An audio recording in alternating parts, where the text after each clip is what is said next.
What's up guys, Mr. Scrooge back at it again with another video. So for today's video, papakainin natin is itong ating Brachypelma auratum, no? Quick feeding video lang muna tayo. Itong species nga pala ng tarantula to is isa sa mga pinaka-paborito kong Brachypelma, no? Sa lahat ng Brachypelma SP, siya ang pinaka-paborito. Isa sa pinaka-paborito ko actually. Kasi sumunod siya sa Brachypelma classy. Ang ganda rin kasi ng coloration niya lalo na pagbagong molt, no?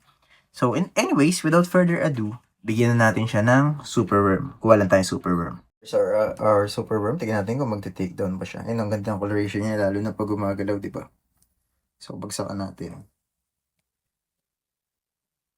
Malayo ba yung binagsakan ng superworm? Yun. Tinakot naman niya guys. Hindi naman tayo pinahiya ng ating Brachypelma auratum, no? Kaso di natin alam kung mag-a-happy dance. Mag-a-happy dance ka ba or hindi? Ayun, ang ganda ng coloration niya, di ba? Fang action. Ito for sure may fang action, ayun, no? Kaso walang happy dance. Ay mag-focus.